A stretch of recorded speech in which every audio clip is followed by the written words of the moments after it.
Okay, we are live now. So a little bit late there by about 5 minutes. That's okay. Give you guys a chance to pile in. We are going to talk about your favorite topic, cucking.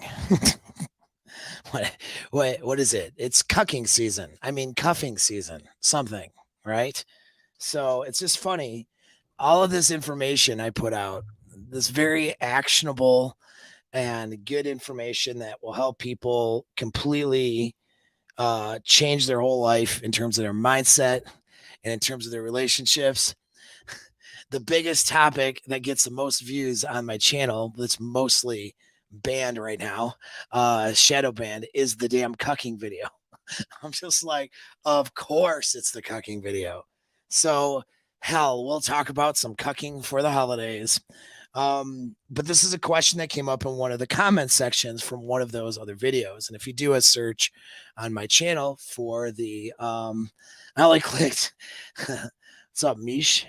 You only clicked because of the crazy title. Well, yeah, dude, it does seem to work to bring people in. But here's the thing about it, this is actually an important topic to talk about because it gets into an understanding of male female dynamics and relationship psychology that people are generally um people are generally afraid to talk to. Dude, YouTube is cucking my channel hard right now, which is why um I do have another channel, Apex Inner Game, by the way, with a kick-ass video out on cheating, 12 signs of cheating. Well, signs she's cheating, whatever.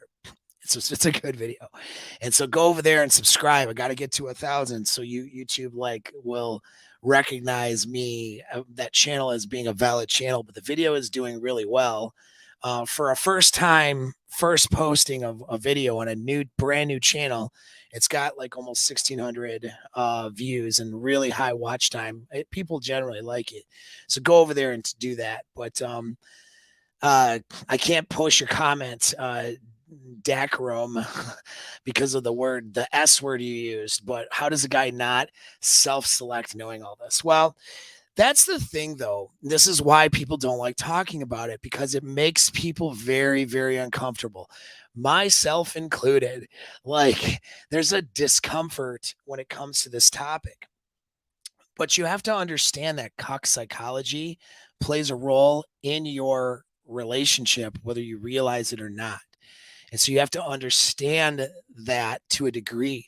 And it has to do with how we mate select and how women mate select and aspects of hypergamy in a nutshell. And as I explained in those other videos, we'll get to a question that one of my audience members asked, and she was very good about asking how she asked it and stuff. So I'm going to treat, I mean, I have everything. I always treat people fairly here, including the guy she's talking about. So this is like, we're not here to shame people with kinks either. That's another thing. But the understanding of like cuck psychology and all that, right? It plays a role because hypergamy demonstrates that for a woman to have maximal attraction and desire for a guy, she has to believe that he's the best that she can do. The desire to mate upward is a concept, described by hypergamy, but also described by evolutionary psychologists. Okay, it's a pretty well known universal fact in evolutionary psychology. All right, the aspect of mating upward. So if a woman is with a guy and she feels it's an innate need to know that if she has babies with this guy, he's the best genetic option for her. It's the best she can do, because if she mates, so for those who don't understand it, because I'm sure I'll get newbies who haven't heard this explanation before here. So just to reiterate, if she's mating upward and that guy is the best that she can do, then those babies are going to be more survivable and able to win in the tough world that's out there. And when you have, in our evolutionary past, in our tribal times, infanticide was, just babies dying, okay, through disease or other means. Excuse me. I've been talking all day because I've been doing consults all day. So you have to Excuse my throat. But yeah, you know, you had to have strong survivable babies. The rate of death for babies was very high back in the day, okay, before penicillin and during our tribal times. And so survivability of children was not, was a big concern. And so women, evolved to mate with that best genetic option that they can do. And there's things that play a role into that. Some of it is the looks of the guy and the looks of the girl, you know, demonstrates traits that would mean that why do we like certain traits in a woman? Fertility and, health. And there's signals that she would produce a good baby, right? When the man, things like height, physical prowess, intelligence, like all these things indicate a good baby. But there's things you can't see too, such as personality traits, dominance traits, as well as down to pheromones and smells, indicating that a person is healthy, indicating that a person can fight disease well. Um, a woman could mate with one guy who is a good genetic option, but the way that he's built genetically and she's built genetically is going to produce a baby maybe that isn't as resistant to disease. Whereas she mates with another guy, maybe he doesn't look quite like the best genetic option, but he has high immune system when matched with her immune system, and then it creates a more survivable baby, right? Like resistant to disease. And that's why smells, we can detect that with smells and pheromones and stuff like that. So there's so much that goes into attractiveness, but essentially a woman has to believe when she has that crazy burning desire for a guy where she just wants to bang that guy all the time, she has to believe that that guy is the best she can do, which means effectively the guys that she could have sex with or the guy that she's already had sex with have to be less of a sexual specimen. And so that's where cuck psychology comes from. It's women thinking that those other men are less good for her as a sexual option. And so when a woman is, of course, unsure of herself, and you'll see this in normal women, not kink women, all right, necessarily. Now, there's anything, again, not demonizing kinks, but just you'll see that in average behavior, average relationship behavior, is she won't, and rightfully so, if she's really into her current partner, she's going to have a degree of, you know, not necessarily full on degradation, but devaluing of her past partners in a sexual sense. If push came to shove, question came to question, if she believed her current partner was the best sexual option for her, she would have quirks and reasons and things that she would degrade her past partners. It's just part of the deal. Your ex that moved on from you has to think that you're not as sexually viable as the current partner she's with. So I know, like, when I run into an ex, even if I effed her brains out all the time and was just like that peak sexual experience for her at the time, in order for her to be comfortable and settled in with a new guy, she has to lie to herself at least enough to believe that he's a better sexual option for her and that I somehow wasn't the best option for her. Or it has to be objectively true. Maybe he is just turns her on more than I did, perhaps, right?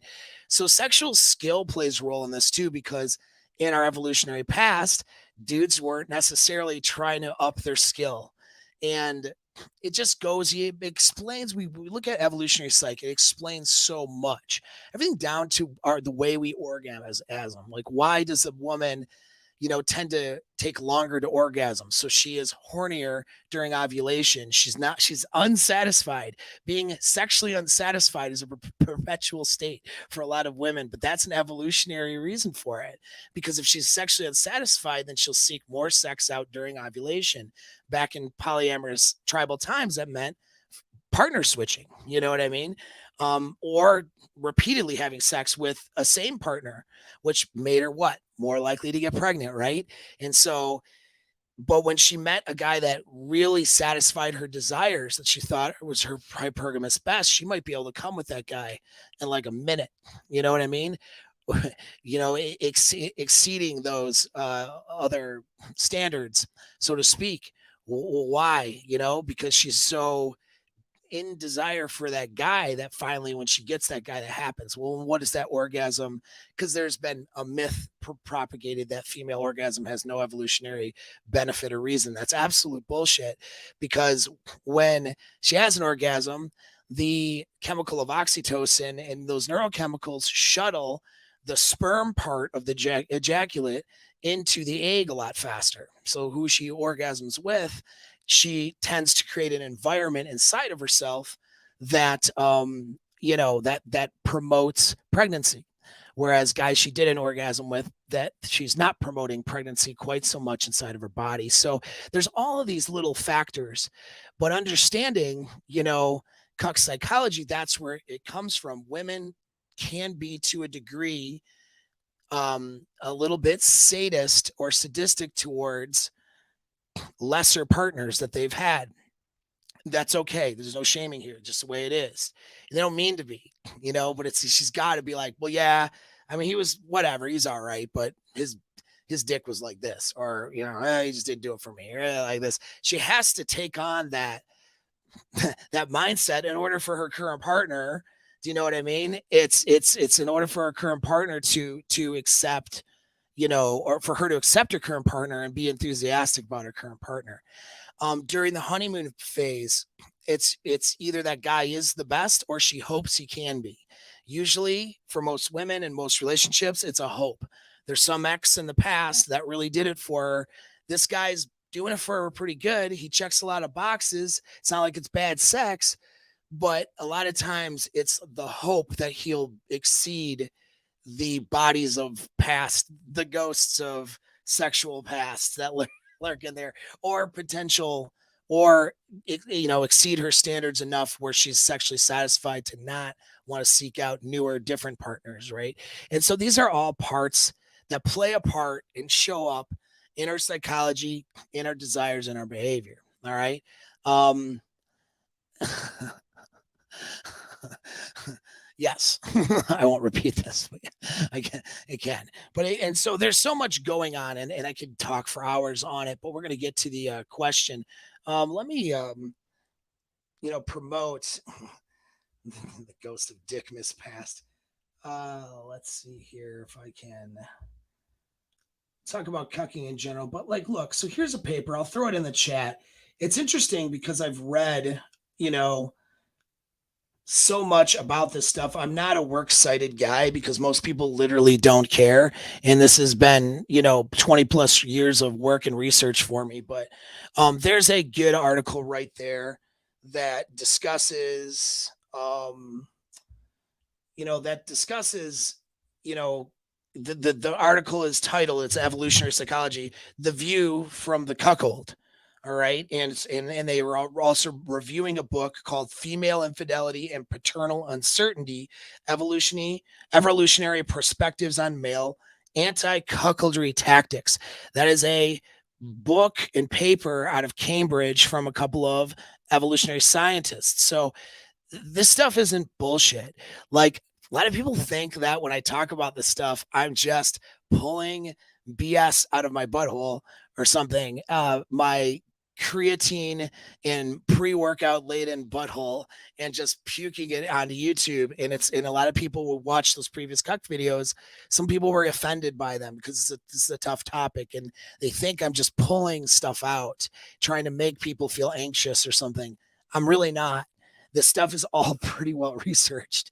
It's just, now it doesn't mean we have a lot of certainty on things, but there's research that has gone into this. There's information that we do know about how we mate select to be able to deduce why we have certain kinks and stuff like that.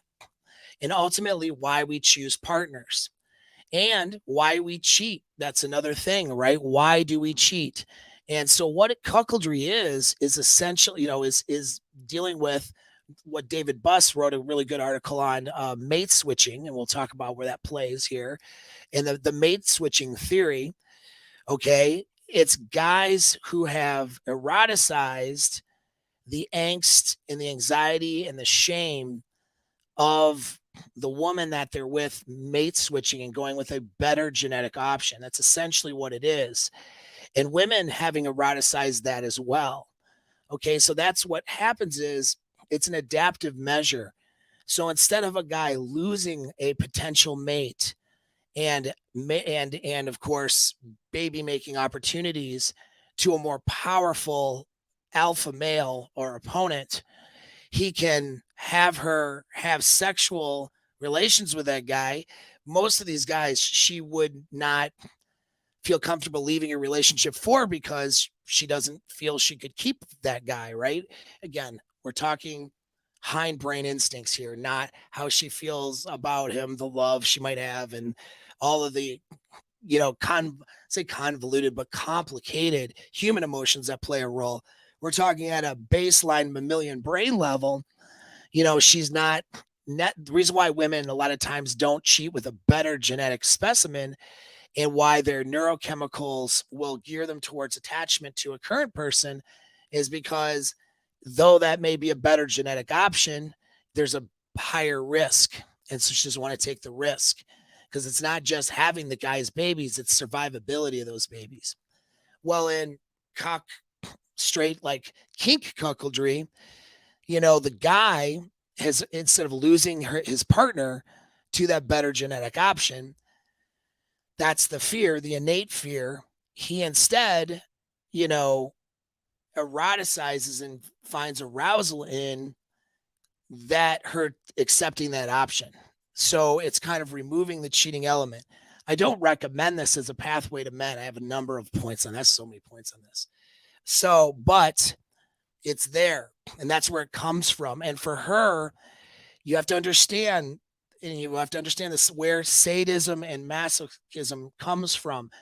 Women can be sadist or masochist. Masochist meaning humiliation or abuse, being on the receptive end. Sadist is being the giver of that, right? Well, dirty talk, spanking her ass, choking, pulling her hair, telling her she's a good little slut or a bad little slut. All of these things in the bedroom is a form of a sadomasochist exchange. Why do we do that? Why is that a turn on for a girl to be treated like, dirt in a way in the bedroom? Well, because that makes her feel dominated by a more powerful, better genetic option. That's where the reasoning behind it in our psychology. Well, women like to sometimes be the sadist as well towards lesser mating options. And so the thrill they get knowing that they're having sex with a guy with a bigger D, better body, or better specimen, genetically, and the angst and knowing the angst of that person that, that is her relationship partner, she gets off on that to a degree. Just like I would get off on hair pulling and spanking my girlfriend or something, right? So it's a role reversal or switch reverse, switching up that power dynamic. Power dynamic is a really important aspect of relationships and sex. And it's something that we're not comfortable talking about when we should be more comfortable talking about it, right? And so when the thrill for the girl, when she's cheating, cucking, whatever, is the degradation of the partner. It's not just her desire for that other man. It's also the sadistic degradation of the other partner. So you guys who have been cheated on, and self included, when she was doing stuff with that other guy, the part of the orgasms and the thrill or whatever she was experiencing was knowing that she was degrading me.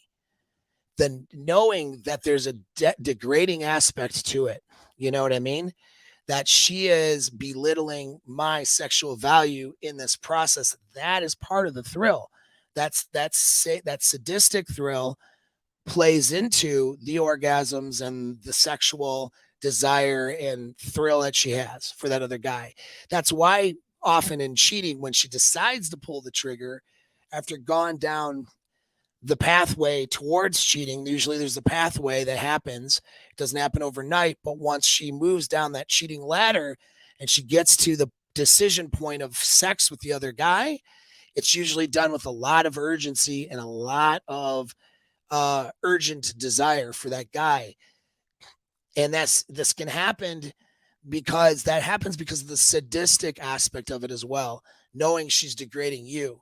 So that is why cheating, sexual infidelity on the woman's side is so damaging to the relationship, because the guy, whether he wants to face it or not, knows that she is going for this other guy because he is better than he is, or the new guy is better than her partner, right? The guy she cheated on with you, when she made that sexual decision, she made it thinking that he had some aspect to him that was better, generally speaking. Even if it's not, because what if, even if you are the better D? Well, first of all, Nick, how do you know that? You don't. Okay. So that's first thing.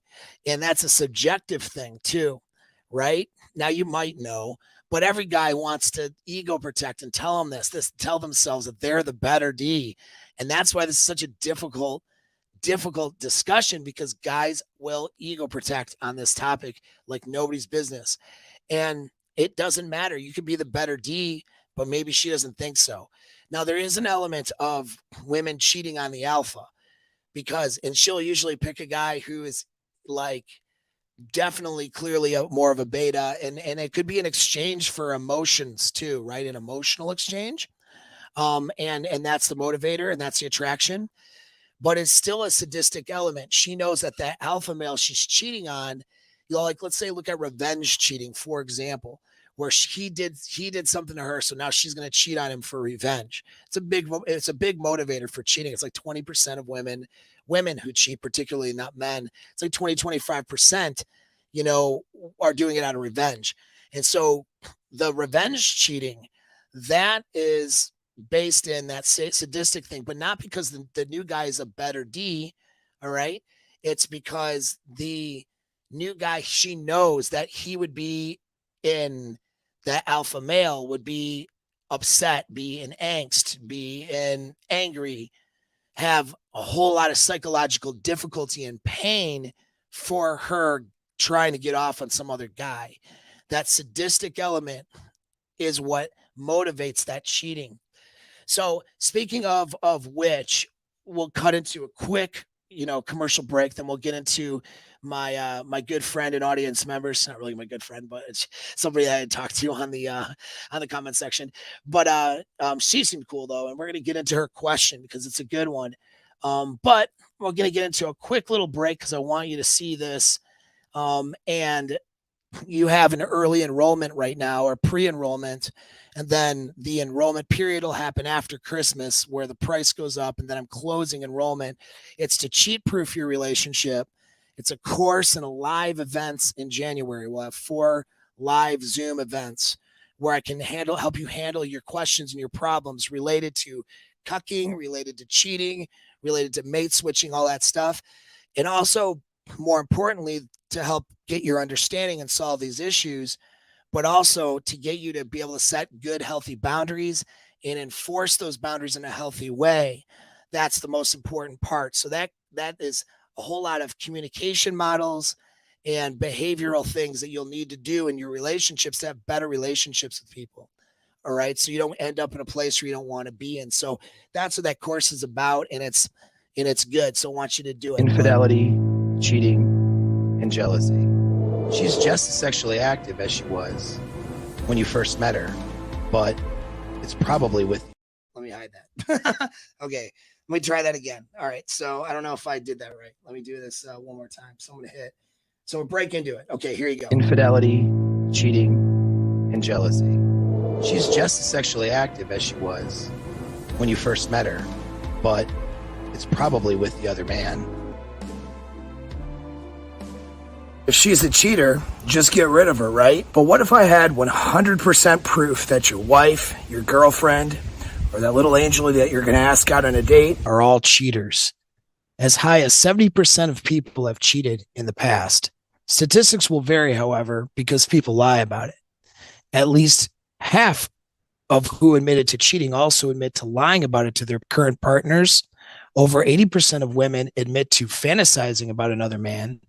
and 70% admit that they would cheat on their current partners if they could get away with it. So at what point are we going to recognize that infidelity is a part of the human condition? Your girl's a cheater, you're a cheater, I'm a cheater. We are all cheaters. When it comes to our instincts, anyone could fall to cheating behaviors. However, many women don't. Many women won't cheat, don't cheat, and in fact don't even think about cheating because they have crazy sexual desire for their partners. So what makes these men so desirable? They know how to be a trusted leader, which means communicating healthy boundaries and enforcing those boundaries in a healthy way. What most people don't know is that there are 7 stages of cheating. Sex with another man isn't until stage 6. So that means you have several stages before you reach that point of no return. Click on the link to my new video on the signs that she might be cheating. And please subscribe to my new channel, Apex Inner Game. And if you want to learn how to set and enforce boundaries in a healthy way so that you will never be cheated on again and that you'll always have the desire of your partner, click on the second link below and enroll in my live training event. There is limited seating, so get in before it closes. Without knowing about cheating and without knowing how to enforce and make these boundaries in a healthy way, happy relationships can't happen. So I hope to see you soon. All right, there's my commercial. Thank you very much. So yeah, get in on that course, guys. If you want to not become the victim of cuckoldry. All right. And so in a bad way. I mean, if that's your kink, that's another thing, but we'll get into all that stuff. Get through a couple supers here, and then I'll get into her question that she had because it's a good one for us all to look at. All right, so this one, small town. She still sort of flirts with me. Her new boyfriend tries to talk to me sometimes, but I ignore him. I don't know how to deal with them. I see them a lot. Are you talking about an ex? Maybe a little more info would be good on this one, Lane. But yeah, maybe talking about an ex or something. Like, how do you handle it? Well, you can't. I mean, what do you want out of it? That's the question. You know, the flirting and stuff like that is a lot of times that's done just to let her current guy know that she has these options. Some of it is to let herself know that she could still, you know, have that option of an ex if she wanted to have that option. Some of those, maybe though, she's just trying to look like the socially acceptable good person, you know, who's not upset about a breakup too. Like there's a lot of potential motivations for, I'm assuming, an ex flirting with you. The boyfriend trying to talk to you, well, that's probably him just trying to demonstrate he's not threatened. You see, so there's a lot of innate things playing a role here, right? You know, how do you deal with them? Well, I mean, deal with them by being friendly and acquaintance level and focus your sexual energy and needs and desires towards other women, you know, obviously not this guy's girl. Unless you think they're trying to bring you in as some sort of bull or whatever. I don't know what. There's a lot of missing information in your super there. You can post them, but I would just handle it. I mean, I run into this all the time. Where there's girls I've been with. There's girls I've been with that I know haven't told their current boyfriends about me. Why would they? I'm like I'm a lot of dudes' worst nightmare as far as past sexual experiences, right? It's not up to me to dime her out. It's not up to me to get in their relationship. It's not up to me to tell him what he should accept or not accept. You know, and same thing is it's not up to you either. So you got to let them have their relationship, and then you have your interactions and relationships with people. I mean, social relationships. I would just manage it socially like I would manage anybody else and not worry about it. You know, you know, with people who are my exes, I kind of hope for their own happiness that they think, you know, the guy that they're with or whoever is better than I am, because I know that objectively it doesn't actually matter. That's a subjective thing. It's how she feels. It's not what's objectively true. And if she has to think I'm less sexually powerful to feel better about herself and to feel better about future relationships so she can be happy. I wish that for all of my exes. I don't want to hold them back because my self-esteem and my sense of self-worth is not predicated on what one particular woman thinks. The only person I'm really interested in is my girlfriend that I'm in a relationship with. And that would be true with anybody that I'm in a sexual relationship with. If I were single, it would be women that I'm with sexually. That's the people that I'm concerned about. People that I'm not with sexually any longer or have never been with sexually, I don't care about how they think about me in a sexual sense. And that really is the most confident position to take, as well as the most healthy position to take. So that's how I would look at these things. And you're over an ex when you can legitimately wish her the best in that way, meaning you hope she finds a better match for her, knowing that it's not about you or your self esteem. Your self esteem is not predicated on hers. This is a level of power, too, you should bring to your relationships. Even though I love my partner and I want, of course, her to have positive feelings about me, my self-esteem is not predicated on that.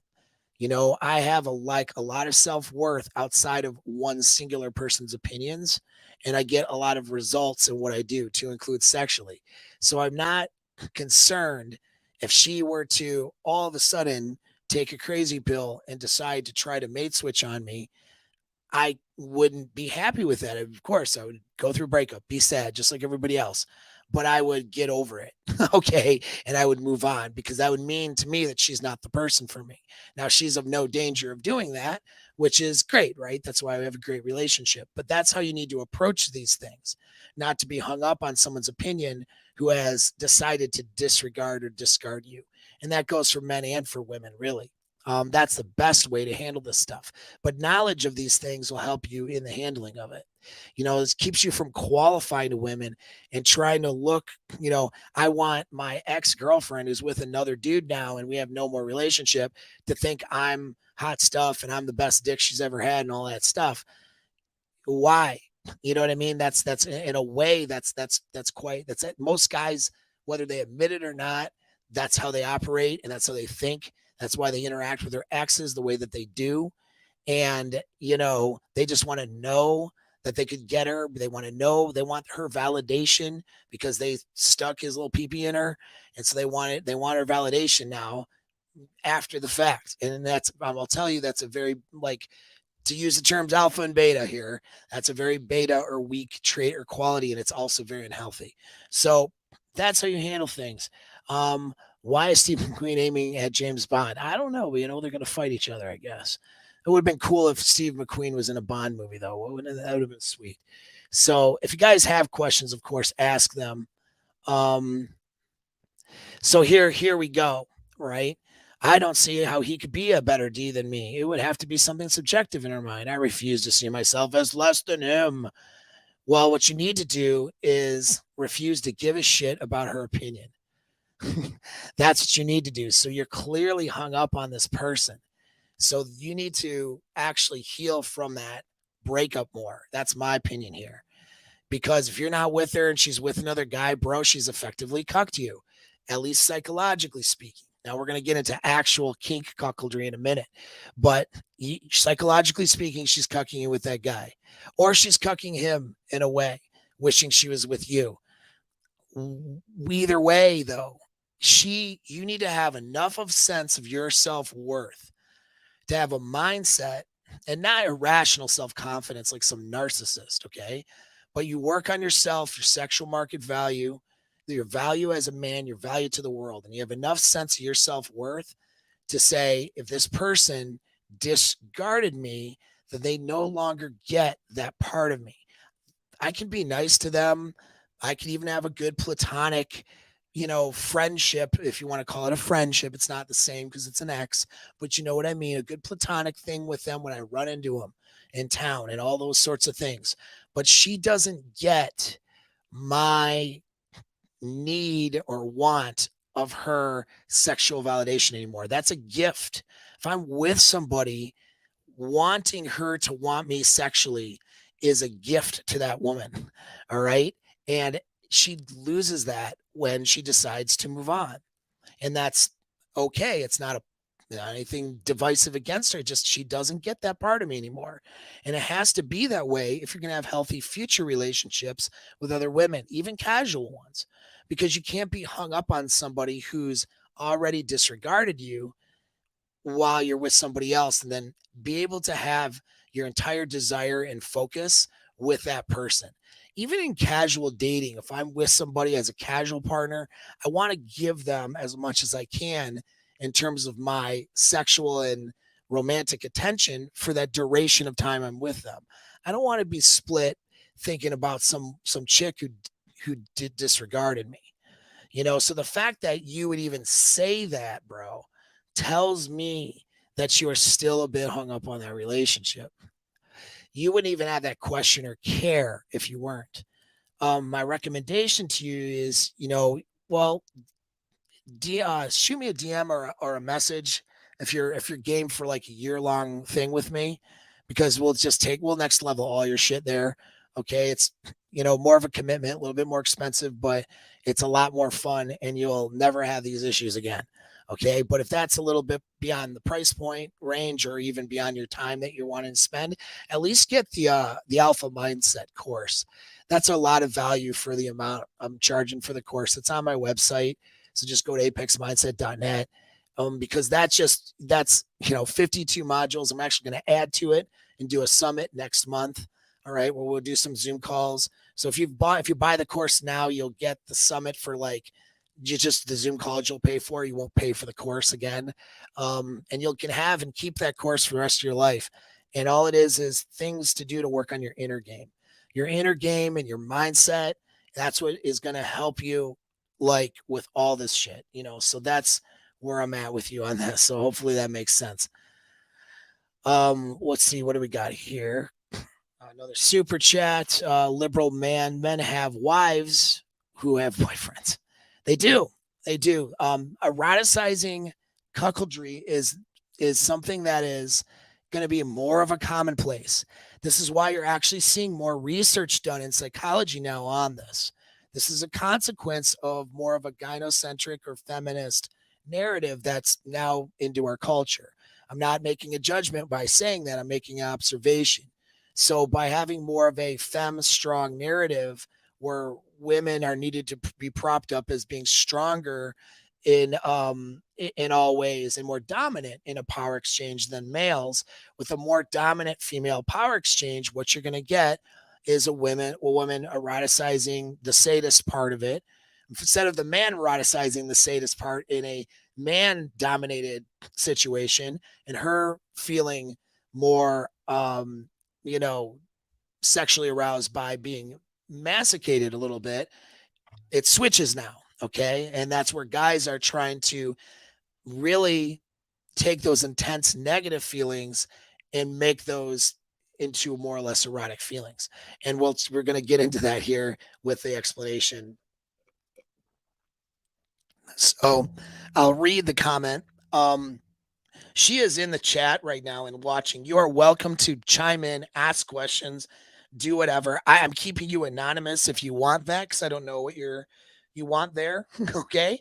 But if you are if you're your name, and if you don't care about that anonymous stuff and you want to ask things, you know who you are. So you feel free to chime in. Otherwise, I'll just talk about you and talk about it without without calling you out, or your name or whatever, without identifying you. That's what I'm trying to say. But it's not like people know who you are based on your handle either. So it is pretty anonymous here as it is, but I don't know how anonymous you feel about this. So anyways, this young lady writes to me, my current sexual partner and in same time ex is fantasizing for 4 years of cuckolding. All right, I asked for some clarification. So she was with him in a relationship. The relationship broke up, and now he's a sexual partner. They're basically still banging. Okay, so she's basically in a sexual relationship with her ex, but obviously not a full relationship. So she's free to go mess around with other dudes if she wants. Anyway, and so last 4 years he's had this cuckolding fantasy. He arranged it 4 times. from his initiative and then he backs out the moment of my consent. I don't really get it. Is he scared I would like the other guy more and leave him? Please help me understand. About the other men being better, not happening with me as I always think the current one is best and better. Some kind of self-deception or hormones. Okay, so then that's that. And I had some clarifying stuff, and I'm looking at a screenshot of the comments, so I'm not even gonna dig for it. But so yes, if you're still listening and in the chat, you're welcome to ask anything you want about this. But so what we're looking at is a guy who is looking at like he's um sorry, I gotta distract myself. That's not the one. That's the one. It is a terrible place, but it's not the most terrible place I've been. I'll tell you that. So anyway, um, and so yeah, well, what you're gonna get in the comments, and it's fine. Feel free to comment. Is a lot of, you know, so is a lot of who would want that, this, that. That's part of what is being masticated, being degraded and feeling degraded and the anxiety is part of this kink. Okay. And her feeling, say, sadistic if she's enjoying the process over him. Now, in this case, he is doing all the initiating. So I am going to show you now because you decided to. So he has initiated this, not me. Right. I understand that.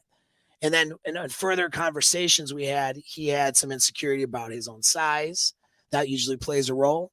That's why I talk about dick size on my channel and no one else wants to talk about it. That's a real issue that plays a role in people's relationships and concern about that and concern about if a dude was bigger and this and that and the other. I'm just, brave enough to talk about it. A lot of people won't talk about it and want to use ego protection because that's the male thing to do, right? Is to ego protect, either joke around all the time and amused mastery, my dick's super small, her, or walk around like you're the big king dick, or keep telling yourself it doesn't matter, right? Like it's all ego protection. And I've got videos on D size and the role it does play. It's not what guys think, but why are guys so paranoid, insecure?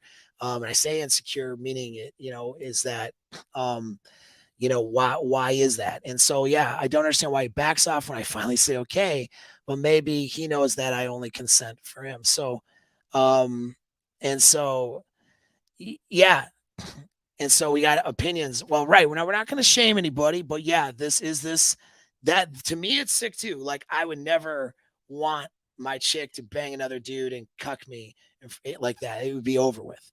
All right, but we'll get into where it comes from. Let's look at it without judgment. You need to understand this if you want to understand female nature, right? And all that. So and this gets into another thing. We're right here. So yeah, he has a small size, but for me it never mattered. To him it does. She is telling the truth. Okay. If you've watched my other videos, she's not lying about this. Okay. They're broken up and she's continuing to bang this guy. That indicates that there's something about this guy that makes her want him sexually. Okay. Now, I don't know, and I haven't asked, and you can tell me if you want or not tell me if you would consider this guy your best sexual experience. That's a good question, actually, Simona. If you want to answer, you can. You don't have to answer if you don't want to. But would he consider him your sexual best, or have you had other experiences that were more intense in the past? That'll actually help me answer your question better too. So, so you like him a lot and satisfies you, yes, or you wouldn't even be with him, right? Still sexually. The question is he your best though? So that's a question I have for you. All right. Okay, here we go. So absolutely my best yet. No hesitation there. Perfect. Great. So this is such a good thing. I'm going to thank you too for coming on and having this dialogue with me because it's to benefit everybody, not just you. All right. Because guys fuck this up so often with their insecurities, and that's what it seems like this guy is doing. I want to guess you guys aren't together, probably due to insecurities he has rather than And I say together because he's an ex, right? You're just sexual partners right now. The reason why you guys aren't in a full blown relationship is probably due to him and his insecurities in this case. I'm just going to guess. And the reason why I'm guessing that is because, so here's a situation, you know, so here's a situation. I see more comments, but I'll address them all. Here's a situation where you have this woman who's like, dude, you're my sexual best. He's like, damn. And yeah, so my guess about the relationship is correct. That the reason they're not together is the guy. Dude, I have got guys, I get like one or two, sometimes more than that, in my DMs a month usually, where a dude is like, how could I ever be a girl's best when my dick's not big enough? I get that shit so often. That's what inspired the dick videos. Okay. It's like, holy crap. And it's this deep seated fear, anxiety. Like, your boyfriend needs my mindset course for real. Because I got, guys, I tell guys, and if you get into the minds, if you get into my year-long mastermind, I'm not dropped the modules yet, but my group's like ready to fucking. They're just like, would you give me the modules? But we talked about it in our Zoom calls. I'm gonna have whole modules on sex, okay, and how to, have be that girl's best sexual experience and have the best experiences for yourself as a guy, and what to do about your size. Like, you can have deep vaginal orgasms and create that for your woman with smaller size. Not if you're a micro. Okay, there's anatomy involved here with your what you're packing. Okay, but you still can do that even with hands and other things. But talking about what you're packing, you can be less than average, believe it or not. You can be low. You can be like packing 4 inches, dude, and still create a deeper a spot or O spot orgasm, depending on how you position her and depending on how her anatomy is. Okay, and so that's just be there's things it's really is the entire picture. There are some girls who are size queens, and that's how they've sexually imprinted them to believe that this just the bigger the better, the bigger the better. But for most women, they're just not. Sure, they might prefer, just like they might prefer a guy who's over 6 feet tall. Most women statistically are going to prefer larger than average, but they don't prefer monsters. Okay. And they don't, and once a girl is with a guy, all of those statistical preferences now change. They become subjective, and it becomes her experience and what she experiences with that guy. And this is what I keep fucking telling you guys. You won't, and then you want to revert to some idiot's channel who's black pilled out and telling you'll never be enough for a girl because you're not tall enough, or or your D is not big enough, or whatever, just nonsensical things. It's nonsense.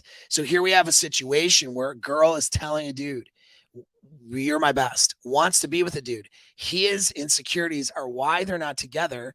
And he keeps pushing, degrading himself and pushing for her to go have sex with somebody else so he could eroticize that insecurity, you know? And so it's somebody who is feeling bad about themselves, feeling greatly insecure, anxious, angry, pushing a girl to fuel that insecurity, anger, and anxiousness, you know? And she is like, what the fuck? I don't want to do that.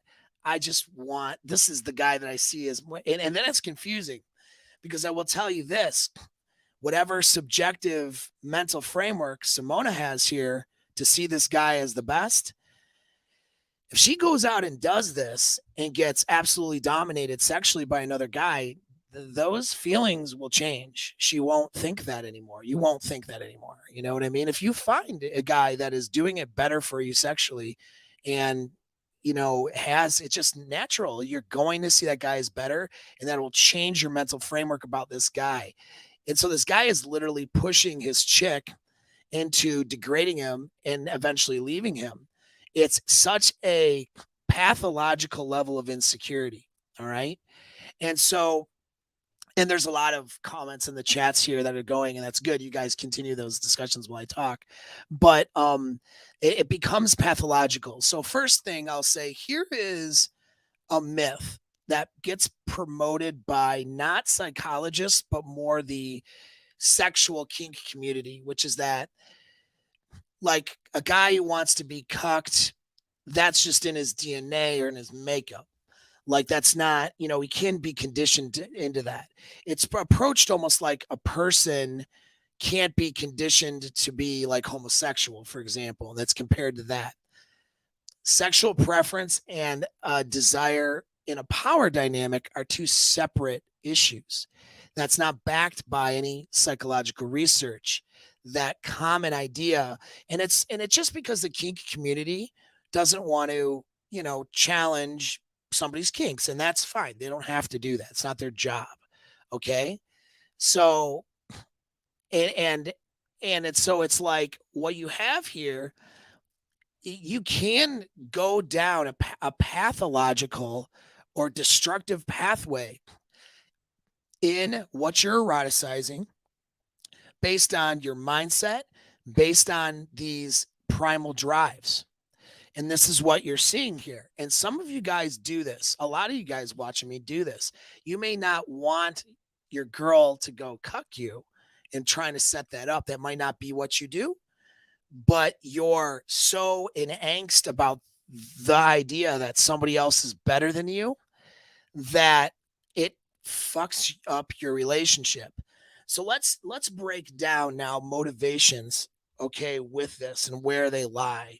So I'm going to read to you from one of the resources that run resource I put up on there. And I'm going to put up a few resources in the chat for you guys. Again, there's a lot of research on this stuff. I just, I know that most people don't care about it. So that's why I don't get into, it's not a research paper, right? But we get into this. So here's from the article, The View from the Cuckold, a evolutionary psychology paper. All right. It's not just an article, but it's an actual academic paper. An interesting implication of the notion of male intravaginal competition is that male sexual arousal need not always be tightly connected to male sexual preferences. And they say preferences, they don't mean gay, straight, bi. They mean like kind of crap you want in the bedroom, like dominant, submission, stuff like that, right? Or cuck, not cucked in this case. So to continue, in general, men physiologically respond to sexual situations that match their interests, something that is not quite true for women. But intravaginal battles demand men to become aroused to situations that are actually unpleasant for them. For instance, the suspicion of their partner's infidelity. Men, therefore, may become more sexually aroused at the idea of their partner having sex with someone else, even though they would strongly avoid such situations. So, and we can look at an APA paper I'm going to put in the chat as well right here. So here's an APA paper from the APA, a little article there, and that is titled "Cuck Fears Bring More and Better Sex." Okay, and how that happens. So I'll just paraphrase all that. Okay, I'm not saying that you want to have cuck fears for better sex, but there is an element. It's male dread. Okay, it's the dread of her wanting another dude causes you to bang her better as a man. And so think about that for a minute. This shit is like, so this stuff, dude, nobody talks about this shit, man. This is why YouTube hates me. They're like, this is too controversial. We're not going to help. We're going to, this conversation. I would be so surprised if they don't just ban this. I'm surprised though, how viral the other ones went, but it is what it is. It's really a crapshoot. Whether I think this, because I'm not shaming cuckoldry, even though it's nothing I would ever do or prefer. I think that, and it's actually commonplace in guys being cucked fits in with a more of a feminist social order.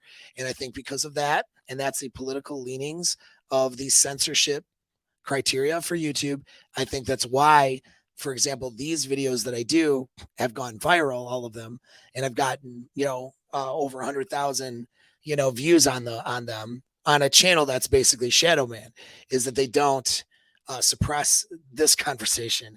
But if I talk about a conversation that involves male dominance or a less favorable view on feminism, then they will pretty much shadow ban and algorithms won't touch those conversations. So, anyways, I digress. Um, that fear, I know that's why you're having such a visceral reaction, bro. And I understand. I understand. I get it. The idea is pretty horrifying for most of us guys. So what this is this involves mate protection, and you can look at this material that I've already sent out, and you want to get it, but there's a lot more on it, but it involves how we mate protect, and there's three phases of three kind of looking at phases of how we mate protect or have paternal. Yeah, I know I am on Rumble, by the way, Frankie, but I'm gonna do my lives here and then post clips there for now. Maybe I'll do lives there too. I don't know. We'll get to it. But anyways, um, so the beginning of mate protection is all of the, preventing your partner from trying to go cheat, right? And and that's like what we see with those types of things. Some of those things in a toxic way can be, we can see male, partner violence, right? Where guys will get violence and they'll get controlling, and they'll get unhealthy towards their partner. This is why I have that course, so you don't do those things. You can keep healthy boundaries and mate protect in the way that is healthy.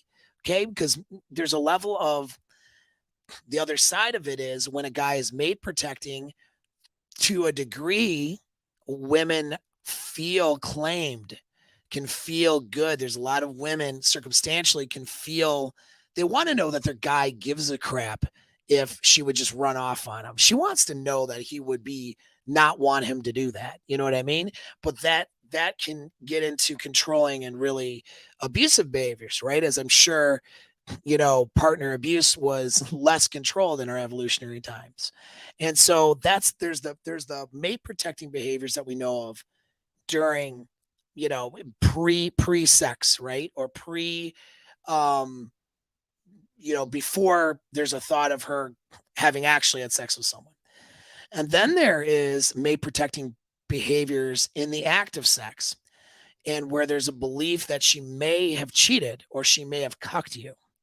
This is why, like, you know, this is why, like, for example, a guy would go out of town for a couple of days, come back and just bang the hell out of his wife or girlfriend. He's having a lot more vigorous and enthusiastic sex with her. The reason for that is because of that concern that she may have gotten pregnant by somebody else, or may have had, in our evolutionary times, right? Unless she was actually on her period, actually bleeding, a guy didn't know if she was ovulating or not necessarily. That was concealed, right? We're not baboons. We don't walk around with, red swollen genitalia when a woman's, ovulating. So that is concealed. So a guy would come back, and that feeling or need of mate protecting would cause him to have sex with her more vigorously, be more concerned about her orgasms, for example. And a lot of these things, which aren't necessarily bad things, right? But he would be concerned. He would want to bang her well, and bang her for a long time. And the vigorousness and the, that powerful sex that has and I've talked about this in other videos when I've talked about D's and size and different things, that creates a suctioning effect, and it pulls that other person's sperm, okay, away from the egg, so to speak, to make room for his to take the place. So there's that goes in there. It's that anxious feeling that a guy has that she might have cheated or might have run off, that can cause a guy to flip that switch sexually and just go after his partner, right? We're assuming normal power dynamics where the guy is generally the more powerful dynamic, and she recognizes him as that maybe best option or potentially that option, right? But he'll get concerned that what if I'm not, or what if she ran off, or whatever, and he'll smash, right? And then to her, that's pretty good, right? She's getting more sexual attention, more frequency. He's trying harder, like, so that can be more erotic for her. And then then there's the after the pregnancy, where is this kid really mine? And then looking at facial features and a whole bunch of things like that. But that's a whole nother topic. So there's those three phases. Now that phase in the middle is where the sadomasochism can get flipped. Okay, because during that male dread kind of sex that he's having with that woman, there's a bit of degrading sex that he's having. He's wanting to establish she's the better option. Hey, I have great sex with my partners because I do this as a dom, right? As a dominant in the bedroom, this is part of what you're doing, right? Within safe, consensual criteria, you're dominating your partner, and to some degrees, in an erotic way, not a pleasurable way, not an unpleasurable one, degrading a bit. There's a little bit of sadism that goes on in that, right? Like I said, the spanking, the choking, calling her dirty names and tossing her around and banging her really hard, and, controlling her orgasms, and like, you know what I mean? And creating different sensations in her body, and like whatever, like all that stuff gets promoted in most men through male dread, right? Dread that she's going to run off with someone else. This is why women will often say that toxic guys or narcissistic sex is the best sex, because those guys are wanting to dominate her so she doesn't, or want to, or he thinks a narcissist is perpetually fearful that she'll put another guy above him, right? He needs that narcissistic, and that's in an unhealthy way, right? But even a toxic guy too, with attachment issues in either direction, will, but particularly the anxious style, the controlling types, the guys who create fights and cheat and all that kind of stuff, right? Those toxic guys are perpetually worried that their chick's going to switch on them. They're not worried about that. Anxiety causes them to abandon their own insecurities in the bedroom. So they tend to be more dominant. Now, you don't have to be toxic or a narcissist to be dominant. You can just be dominant and bring that heat into the bedroom, as I train my guys in my mastermind program, right? In order to smash her in a good way. But the evolutionary explanation is that fear, right? That fear of somebody else cucking you. Okay. Now, what you've seen in guys who succumb to the anxiety and fear, and again, this is a process in their minds of insecure thinking and really maladaptive or pathological thinking. And I'm not saying that all cucking men and women who have cuck kinks are pathological. Well, that's a tough thing to say, because by nature, it is in some ways, there's a pathology to it. But I'm not saying that that's bad. Like I judge them and that they should do something different. Look, if they're happy doing what they do, that's fine. But what, is a shame though, is to see a guy in a lot of misery and difficulty in this situation. Women, and here's why. All right. See if I can explain this the right way. When women are in the submissive, masticated role, that is a normal role from the chimp brain. Her wanting to see this guy as more dominant and better, part of her wants to some degree, right? Some women maybe don't want to be choked, right? But want to be spanked or have her hair pulled. Some women want bondage and some absolutely violent sex, right? Some women want more vanilla, but they want to be dominated to a degree, to their preference. There's a level of masochism that a woman is comfortable with as a submissive. force in the relationship, even if it's not a defined dom sub relationship, right? Generally, the guy's a little more dominant than the woman in most normal things.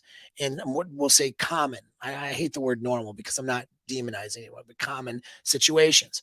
And so with that dynamic, the woman is more comfortable sexually in that masticated role, generally speaking, minus a 1 or 2% outlier, because most women want to be dominated. Even women who have done the role of being dominatrixes and stuff like that, their boyfriends are usually the dom. Okay. They're not choosing guys who they can dominate like their clients. Now, what you've run into, though, is more simping behavior and more submissive behavior towards women with their social conditioning. You've also run into women having sex with more men, higher notch counts, higher bodies, higher notch counts.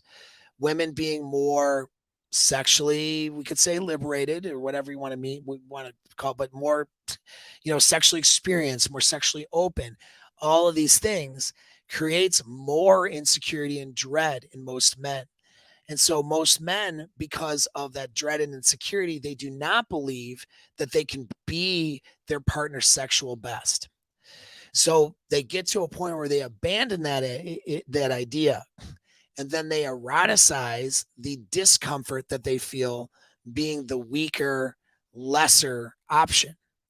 And that so the question Simona had was, is it that he's scared that the other guy that you'll like the other guy more than him? He knows you're going to like the other guy more than him. He wants you to. Part of this is him wanting, because the idea of him being cucked is you're going to want the other guy more than him. And that creates more of this anxiety, which then,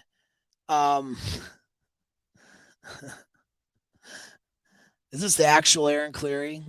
It sounds like you. What's up, my friend? Bald? I don't know about bald. I definitely have my hair. I'm sure in about 10 years, though, I won't. But, we keep it short.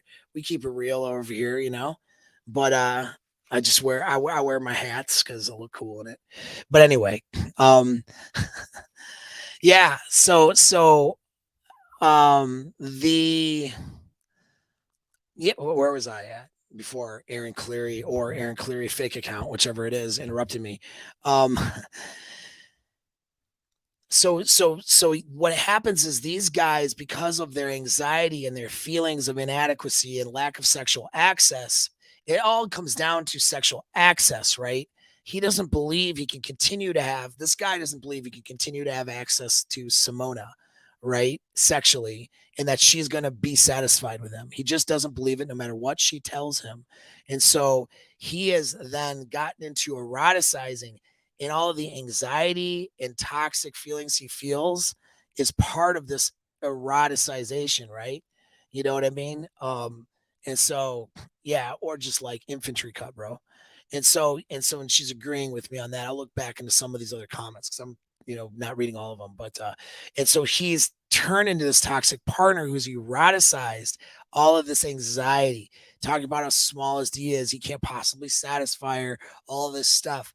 It's like guys who, if most of you are familiar with the black pill, it's like a black pill or incel in a relationship situation. Basically, his mindset is so fucked that he just continues to, and now he's trying to eroticize it, you know, and yes, thank you. I'm because I do know what I'm very well researched in male female dynamics. I do know what I'm talking about, and I'm glad that it's hitting accuracy with you.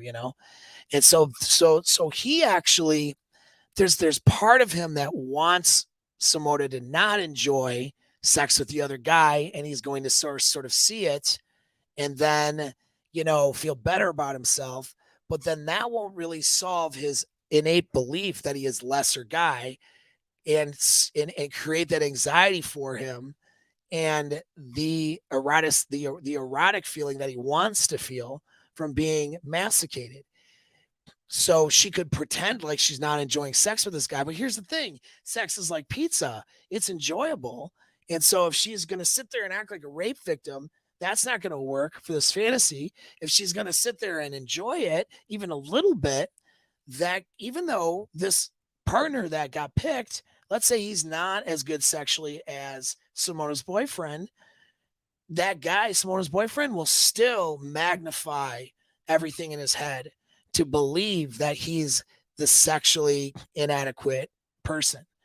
And it's the anxiety and the intensity of that anxiety that gets crossed into those sexual feelings and the feelings of, it's eroticizing this anxiety. All right.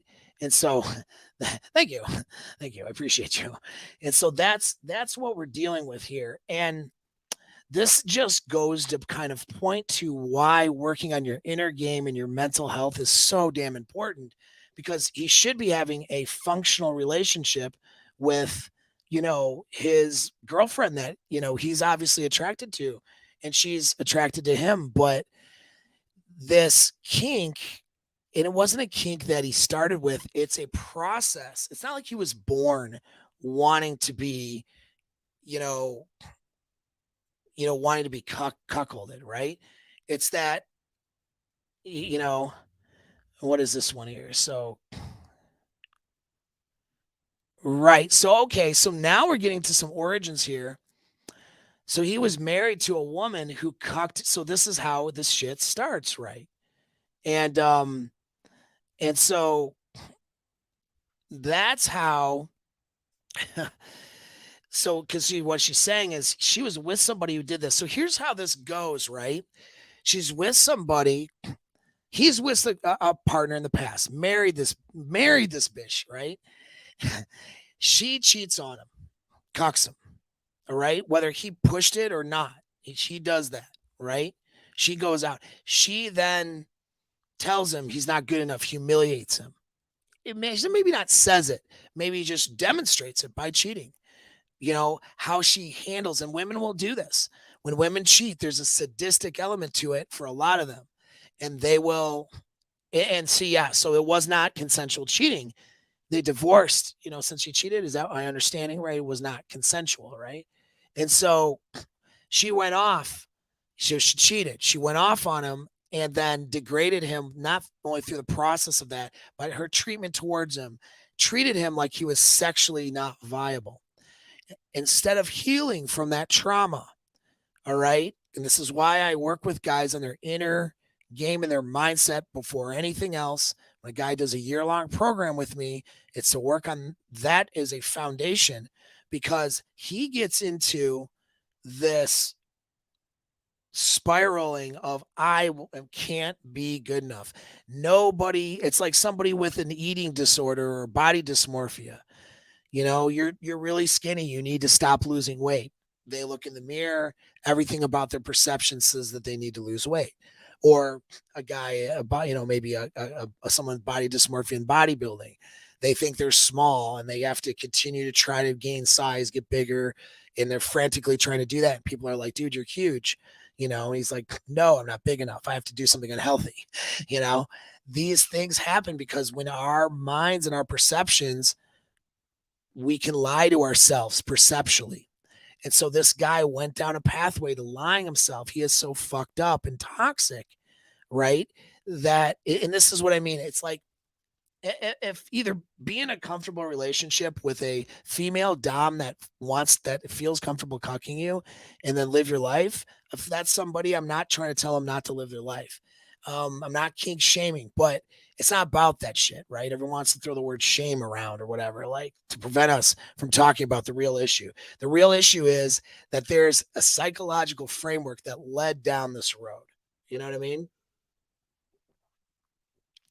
And so, it's and so that's what happened. There's a psychological framework, and he has this psychological dysfunction, really, this pathology, and he's losing his relationship. Yeah, I'm surprised you still have sex with this guy, quite honestly, because he's losing his relationship, and it's and this is now what he does. He literally pushes women away. This is a demonstration of like what black pill incel thinking does.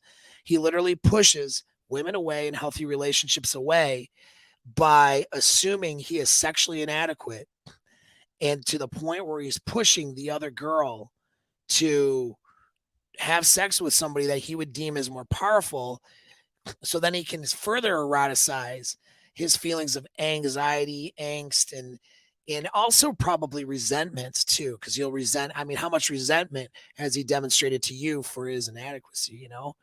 And right. And so, well, the answer is maybe like you got to ask yourself. So for you, Simona, who's listening, you got to ask yourself why you're still in this.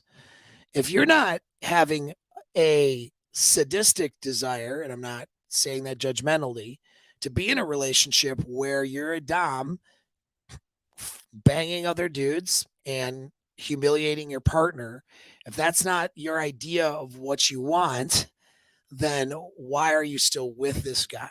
Right. And and it's like, right. And so, and this is where a lot of this stuff happens, right? She's and and you want to be the sub. Well, this is not a sub situation. You'll be the sub for some other dude, while your guy is supposed to be your partner, has all this anxiety and resentment and all this stuff. And if you don't enjoy, you know, dominating this other guy, your partner, in a sadistic way, this is not going to work well for you. You're complying and agreeing to his wishes, and then he backs out of it. He keeps backing out of it because he's put himself in a psychological dilemma where he doesn't believe he's good enough. He's sure of himself that if he were to surrender to a relationship with you, be in a commitment, and commit to leading and being dominant, if he were to try to be that guy, he is absolutely convinced that you'll cheat on him or be sexually unsatisfied or whatever. And so he is, but he knows, and truthfully, if you run off and do this, right, with a more especially a more sexually dominant guy, you said he was your sexual best. He won't be after a point. You won't see him that way. You can't be. You can't help it. You can't help sexual imprinting. You can't help the behavior, and the things that go into it. And so if you put yourself in a psychological framework where the environment is telling you that this bull is the better sexual option, better sexual option, better sexual option, then you know that is that is like he's you'll never see him as that guy. And yes, he's trying to twist it and say, but that you can't be true domination requires me believing, like, or the dom believing that he is your sexual better and sexually, and so, you know, making you have sex with other people can't be something that dom might do, but not in this circumstance, really. And really, it's not usually something a dom would do. Usually a dom is claiming his sub, because part of the and I'm not saying in all circumstances, right, but part of the dynamic of the power exchange that does exist in all relationships, but we'll talk just dom sub here. Part of that power exchange is, oh shoot, I gotta get going. Oh, well, I'm late. I'm late for appointment. Part of this power exchange is, you know what? We'll do a part two. We'll do a part two tomorrow. So stay tuned for it. Okay. But part of this, I'll conclude with this. Part of this power exchange involves, you know, him wanting to protect the sub. There's a level of protection that the submissive feels, and pushing you off and making you have sex with other dudes is violating that sense of protection. So most dom sub power exchanges, you know, there's not that where she's being put and being made to have sex with other guys. I'm not saying it doesn't happen, but I'm just saying it's not a common thing. But yeah, this guy is he's pathologized this thing, and he has you in a toxic dynamic. The reason it's toxic is because you're not moving on to the type of relationship that you would like, with the power exchange and the dynamic that you would like, and are instead stuck in a sexual situation with a guy who is, you know, really wanting you to do things that you're not really comfortable with, right? It's just what he wants is not what you want. And so you have to ask yourself why you keep banging this guy. Because I'll tell you this much: sexual or best or no, there's not somebody who's better than him, like a better value guy, right? A guy who's going to be better for you. He's not going to be cool with the fact that you still bang your ex. You know what I mean? Like, he's not even going to be cool with the fact that you've done it for this long, right? He's going to assume that there's something there, and he's going to see. Healthy guys won't say, "Oh, please please cuck me." Healthy guys will say, "Oh, really? You got to hang up with your ex? Well, then it's not for me. I'm not going to put myself in a situation where I'm competing with some other loser. You either see me for me and my value, or I'll find another girl who does." That's what higher value, high self esteem, and I don't mean toxic high self esteem, but I mean healthy self esteem men will do and think. And so you're creating what's called an opportunity cost, which is meaning a cost, okay, that of lose, because you're not getting any younger, neither am I, none of us are. You have a cost right now, which is that you're not able to meet a better partner that's going to have better sex with you and have the dynamic you want, because you're caught up in this toxic dynamic based on this dude's pathology, right? And in where you're at right now. And as long as you keep fucking him, that's where it's going to stay. And so my recommendation is he either gets some help and some coaching on this if he doesn't want to live his life like this. If he does, then he needs to find another partner who is comfortable being as dominant and being sadistic towards him, and he can be comfortable eroticizing his anxiety. If that's what he chooses, I'm not going to tell him to make a different choice. But if it's not, that's not what most men choose. Most men do this. All right. And so when they do this, they do it because it's a pathological way of thinking and behavior. It's not something that's healthy for them. And so if he has to decide, this is unhealthy and I need to get help, okay, or this is what I want, in which case you guys need to exit. But even if it's, you should not necessarily be with him while he's getting help and all this necessarily. You don't need to do, you're creating an opportunity cost for yourself. I wouldn't recommend sticking it through this, but that's your choice and up to you. And hopefully I was helpful. I'll do a part 2 and maybe talk more about this tomorrow. All right. Thanks again. Peace out.